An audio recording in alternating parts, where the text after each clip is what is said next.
In 1984, NASA asked a question: how would you build a house on the moon? An Iranian-born architect named Nader Khalili gave them an answer nobody expected. Fill a long fabric tube with the dust that is already there.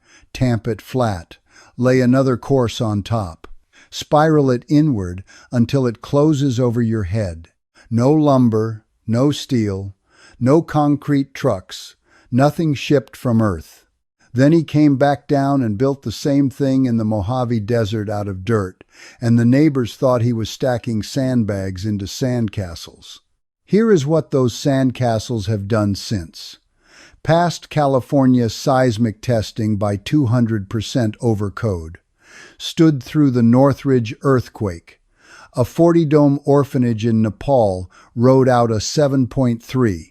Domes in California walked out of 2 major wildfires without burning because Earth does not burn. A roll of the bag costs $842. The fill is the dirt under your feet. And the county where that institute sits will not issue you a permit to build one today. 2 corrections on my own title before we go any further, because you will find them yourself otherwise and then rightly stop trusting me. The first one is EF5. That is a specific term. It refers to a rating from the Federal Emergency Management Agency applied through a standard called P361, and it belongs to engineered concrete structures, steel-reinforced shells designed and certified against a 250-mile-per-hour wind. An earthbag dome does not carry that label. It has not been through that certification, and I am not going to pretend otherwise. The second correction is the money. $9,000 is a shell, and a small one. Bags, wire, foundation, plaster, a door, a window or 2. It is not a finished house with a kitchen, a septic system, and a permit taped in the window. Now let me tell you what this building does have, because it is arguably more convincing than a rating. In 1993, at the California Institute of Earth Architecture, domed earthbag structures were put through live load testing, simulating seismic, snow, and wind conditions. Those tests were performed under the supervision of the International Conference of Building Officials and monitored alongside an engineer. They exceeded code requirements by 200%. Not met. Exceeded by a factor of 3 against California's code, which is the strictest seismic code in the United States, precisely because that state expects the ground to move. Then the field record, which no laboratory can produce. The campus building stood through the Northridge earthquake in 1994. A 40-dome orphanage built with this method in Nepal survived a 7.3 magnitude earthquake in 2015. A dome in Ojai, California came out of the 2017 Thomas Fire intact, and another stood through the Eaton Fire. As the Institute's director put it in 4 words, Earth does not burn.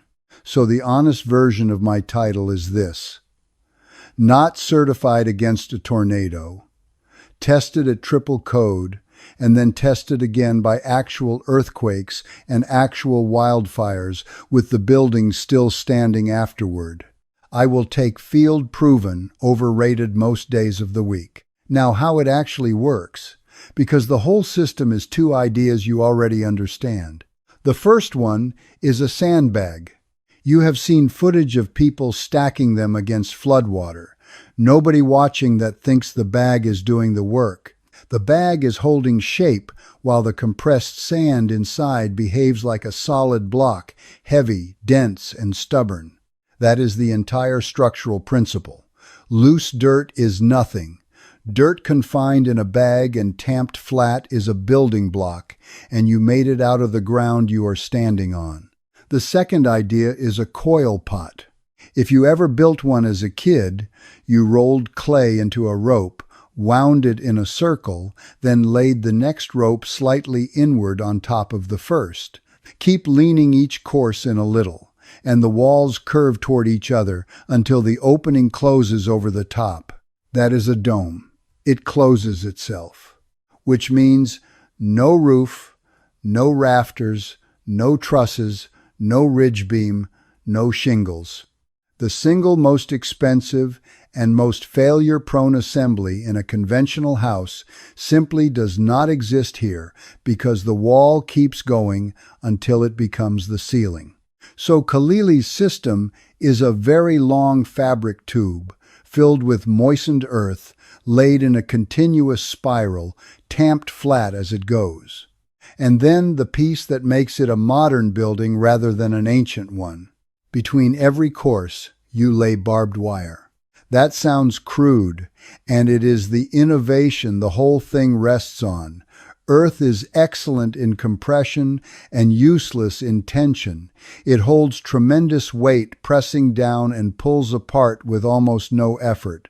That weakness is why earthen buildings historically fail in earthquakes.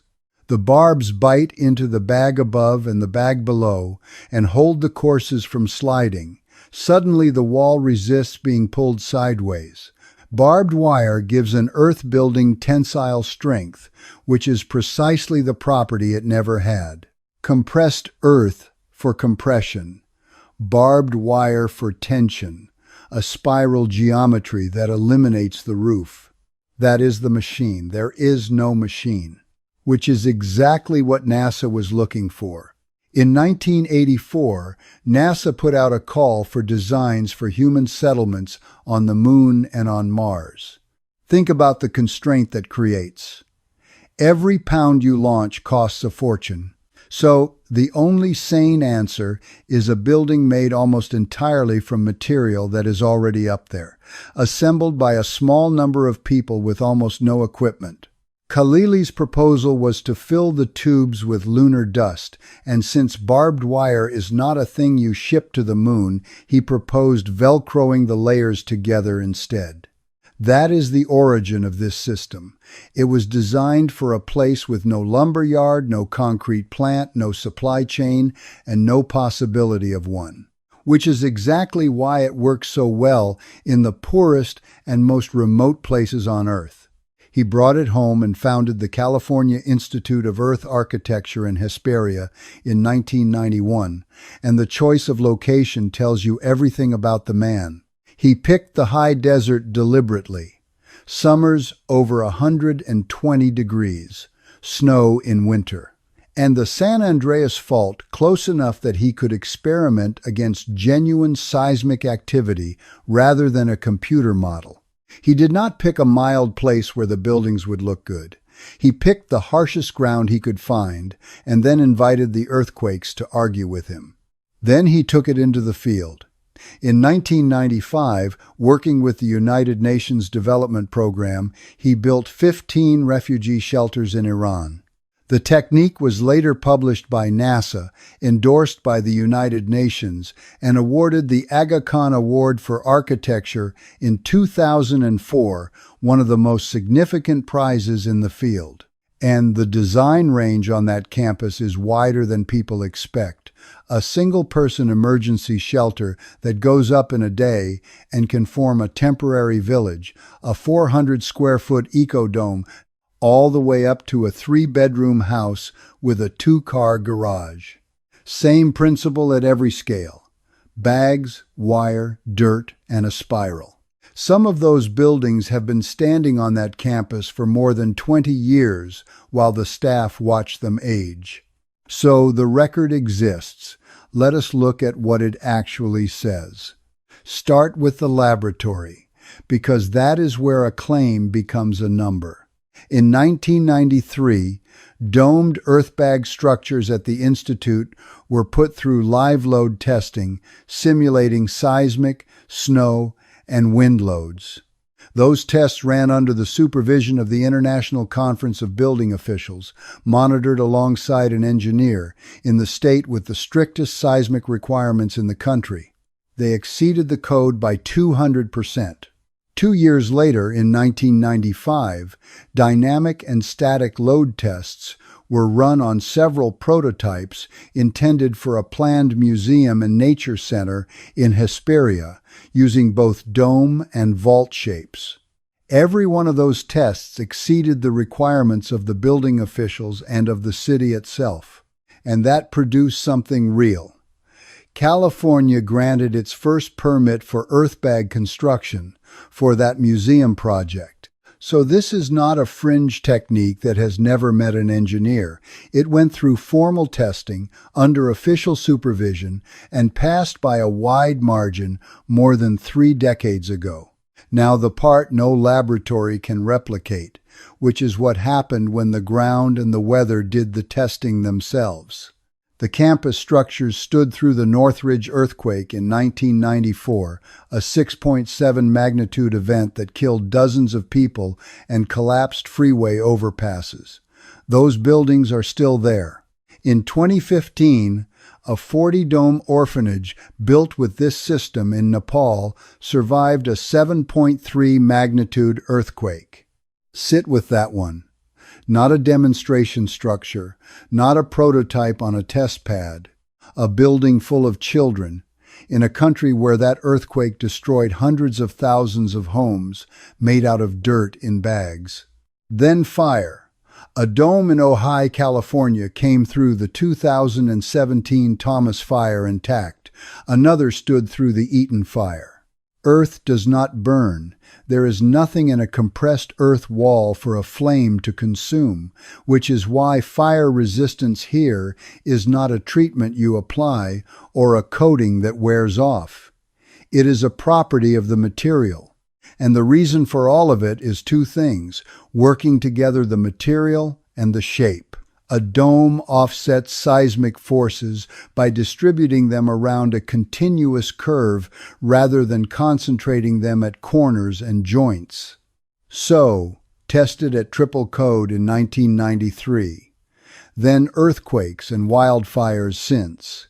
Which brings us to the only remaining question. If it does all that, why can you not build one? Here is the answer. And it is stranger than a conspiracy. Start with the county. San Bernardino County, California, is where the institute sits. And for many years, that county allowed Super Adobe as a stock plan, meaning the drawings were pre-approved and you could walk in and get a permit. Then the county changed its requirements, and it is not currently issuing permits for Super Adobe at all.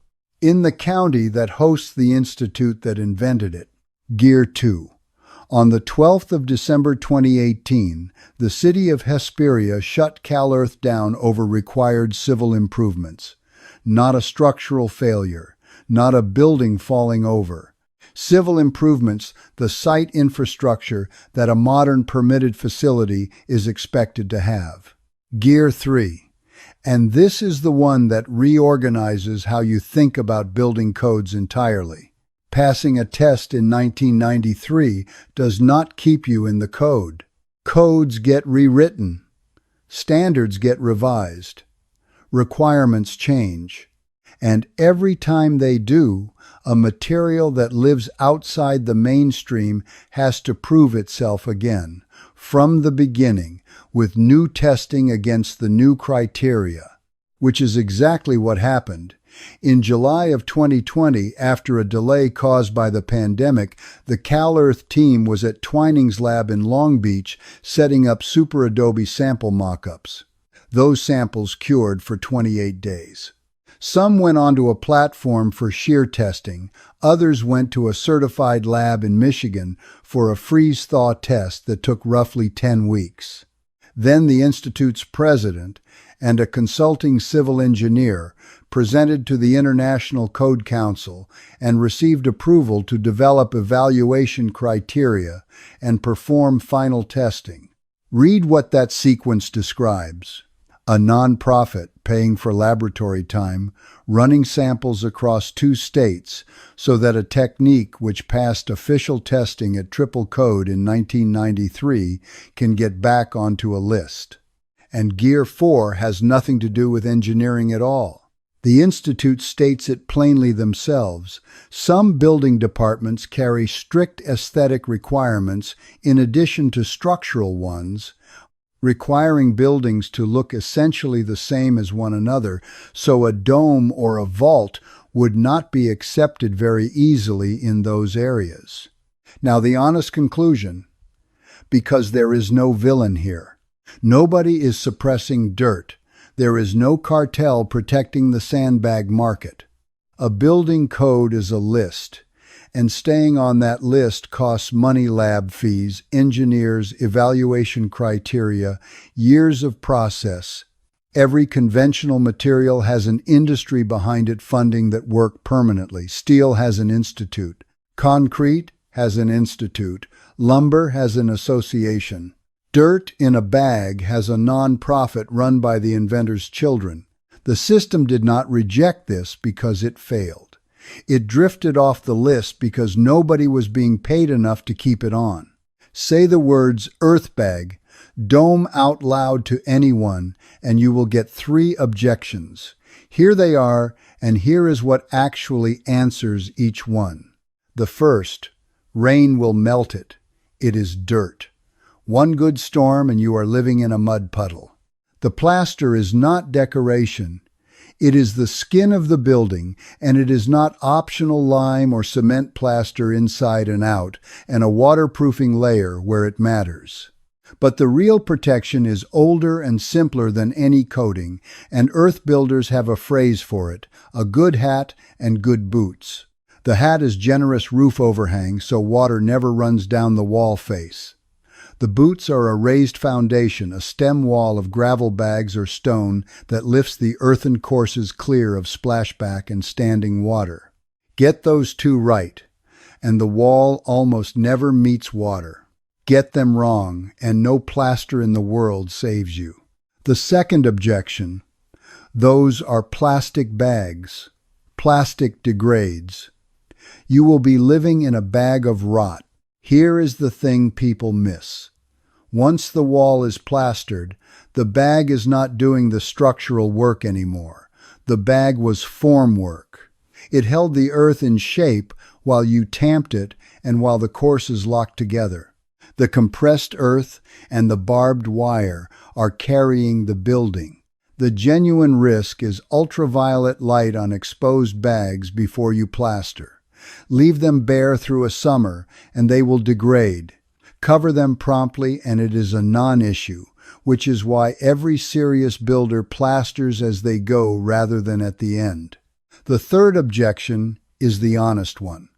You will never get it approved. And that is only half true now, because there is a document. The ICC report indicates that Super Adobe, specifically cement stabilized earth bags, complies with the 2018 International Residential Code and the 2019 California Building Code. That changes the conversation completely. You are no longer asking a building official to trust an unfamiliar idea. You are handing them a compliance report against a code they already use. Which means the question was never whether this technique is legitimate. The question is whether your particular county has adopted the code edition that recognizes it, and whether the person at that desk has ever heard of any of this. Now, the things I held back, because they only matter to somebody who has already decided to do this. And if you are still with me this far in, you have decided. I can tell. 6 of them. 1. Test your soil before anything else.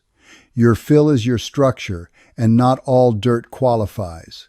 Too much clay and it cracks as it dries. Too much organic material and it decomposes inside your wall. There is a simple jar test you can do at a kitchen counter, and there is real laboratory testing, and the more permanent your building, the more you should lean toward the lab. 2. Cement stabilization is the path with the paperwork.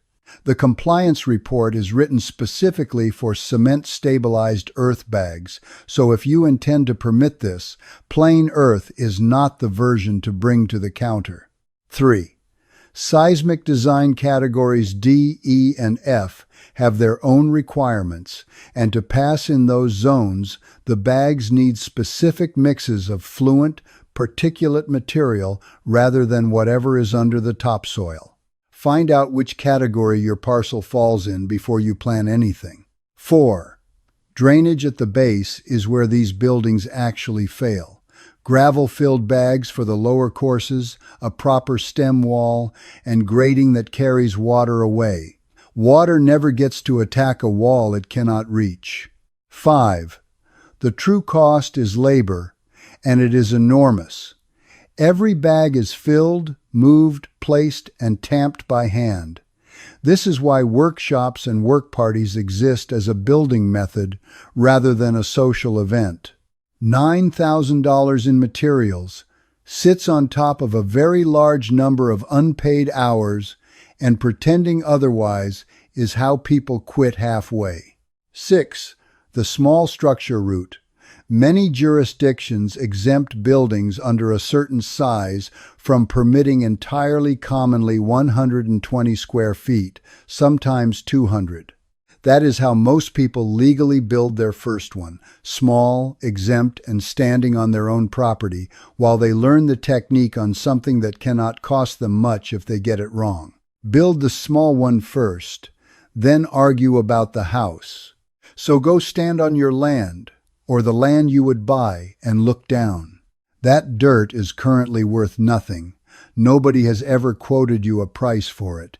It sits there while you shop for materials to have trucked in from somewhere else.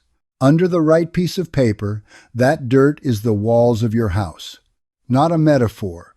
The same dirt, in a bag, tamped, coiled, and plastered a building that has passed California's seismic code at triple the requirement, survived a 7.3 earthquake with children asleep inside it, and walked out of 2 major wildfires without burning, because there is nothing in it that burns. And the reason you have not seen one on your road is not that it failed. It passed. In 1993, under supervision, with an engineer watching. 33 years later, its inventors are still paying for laboratory time in Long Beach and Michigan, trying to get back onto a list. Not because it stopped working, because a code is a list, and staying on a list costs money every year, and every conventional material has an industry funding that work permanently. Dirt in a bag has a non-profit run by the inventor's children. That is the whole answer. It is duller than a conspiracy and considerably more useful because a paperwork problem has a paperwork solution. So here is what I want you to do this week, and it is one phone call. Call your county building department and ask them a single question. Does any alternative construction method appear anywhere in our code? Straw bale, cob, earth bag, rammed earth, earthship, any of it. You are not asking permission.